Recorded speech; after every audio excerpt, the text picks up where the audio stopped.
നെഹ്റു കുടുംബത്തിനെതിരായ ശശി തരൂരിന്റെ പരാമർശങ്ങളിൽ കടുത്ത അതൃപ്തിയിലാണ് ഹൈക്കമാൻഡ്. എന്നാൽ വിഷയം ചർച്ചയാക്കാൻ ഹൈക്കമാൻഡ് ആഗ്രഹിക്കുന്നില്ല. അതിന്റെ ഭാഗമായാണ് പ്രധാന നേതാക്കൾ വിഷയത്തിൽ പ്രതികരിക്കാത്തത്. തരൂരിന്റെ പരാമർശങ്ങൾ അവഗണിച്ച് മുന്നോട്ടു പോകാനാണ് ഹൈക്കമാൻഡിന്റെ നിർദ്ദേശം. നോബിൾ മാരിക്കാരൻ ചേരുന്നു. നോബിൾ, ഒരുപാടായില്ലേ ഇപ്പോഴും ഹൈക്കമാൻഡ് വിട്ടുവീഴ്ച ചെയ്യുന്നു എന്നാണ് മനസ്സിലാക്കുന്നത്? ഹൈക്കമാൻഡിന്റെ നിർദ്ദേശപ്രകാരമാണോ കേരളത്തിൽ നിന്നുള്ള പ്രധാനപ്പെട്ട മുതിർന്ന നേതാക്കളൊന്നും പ്രതികരിക്കാത്തത്? എം ഹസൻ അങ്ങ് പറഞ്ഞു പോയതായിരിക്കും അല്ലേ?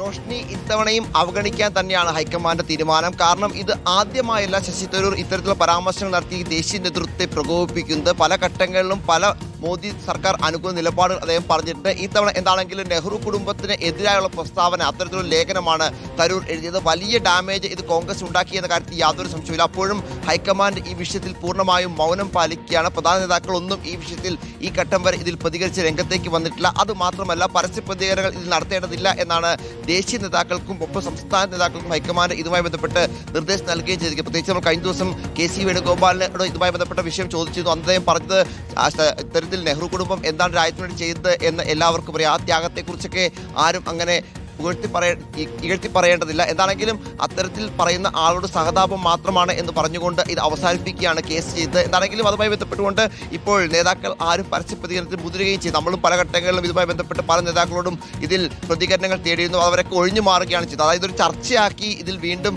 തരൂരിനെ അത്തരത്തിൽ ഒരു ഇരയാക്കി തരൂരിനെ പാർട്ടിയിൽ നിന്ന് പുറത്തേക്ക് കളയേണ്ടതില്ല എന്നാണ് കോൺഗ്രസിന്റെ ഒരു നിലപാട്. തരൂർ പോവുകയാണെങ്കിൽ പോകട്ടെ എന്ന നിലപാട് അവർ സ്വീകരിക്കുന്നു. മുൻപ് തരൂർ പല വിഷയങ്ങളുടെ നിലപാടിലും ഈ ഒരു നിലപാട് ഹൈക്കമാൻഡിന് ഉണ്ട്. തരൂരിനെ പാർട്ടിയിൽ പുറത്താക്കിയോ അല്ലെങ്കിൽ അത്തരത്തിൽ നടപടിയെടുക്കുകയോ നോട്ടീസ് പോലും, കാരണം കാണിക്കുന്ന നോട്ടീസ് പോലും ചോദിക്കുന്ന സാഹചര്യം എന്താണ് ഇതുവരെ കോൺഗ്രസ് ഉണ്ടാക്കിയിട്ടില്ല. കാരണം തരൂരിനെ പൂർണ്ണമായും അവഗണിക്കുന്നു എന്ന് തന്നെയാണ് അതിന്റെ അർത്ഥം. ഇന്നിപ്പോൾ എം ഹസന്റെ വാക്കുകൾ, പ്രത്യേകിച്ച് കേരളത്തിലെ നേതാക്കൾ പല ഘട്ടങ്ങളിൽ, അത് എം ഹസൻ ആകട്ടെ അല്ലെങ്കിൽ മറ്റു പല നേതാക്കളാകട്ടെ, അവർ PJ കുര്യൻ അടക്കമുള്ള നേതാക്കളൊക്കെ ആവട്ടെ, അവർ പല ഘട്ടങ്ങളിൽ തരൂരിനെതിരെ രൂക്ഷമായ വിമർശനം ഉന്നയിച്ച് പോയിട്ടുണ്ട്. പക്ഷേ എങ്കിൽ പോലും പ്രധാനപ്പെട്ട നേതാക്കളൊന്നും ഈ വിഷയത്തിൽ, നേരത്തെ VD സതീശനോടൊക്കെ ചോദിക്കുമ്പോൾ അദ്ദേഹം പറഞ്ഞത് ശശി തരൂർ ഒരു CWC മെമ്പറാണ്, പ്രവർത്തക സമിതി മെമ്പറാണ്, താൻ താഴെയുള്ള ആളാണ്, താൻ പ്രതികരിക്കുന്നില്ല എന്നാണ് പറയുന്നത്. അത്തരത്തിൽ പലപ്പോഴും നേതാക്കൾ ഇതിനെ അവഗണിച്ച് പോകുമ്പോഴും തരൂർ ഇത്തരത്തിൽ വലിയ പ്രകോപനങ്ങൾ ഉണ്ടായിക്കൊണ്ടിരിക്കുകയും തുടരുകയും ചെയ്യുന്നുണ്ട്. അതാണെങ്കിലും ഇത്തവണയും ഈ വിഷയത്തിൽ ഹൈക്കമാൻഡ് പ്രതികരിക്കുന്നില്ല. തീർച്ചയായും അവഗണിച്ച് മുന്നോട്ട് പോകാനാണ് തീരുമാനം. അതിന്റെ ഭാഗമായാണ് നേതാക്കളുടെ ഈ മൗനം. റോഷ്നി, എന്തായാലും നിലവിലെ വിവാദവും അതും അവഗണിക്കാനാണ് ഹൈക്കമാൻഡിന്റെ തീരുമാനം.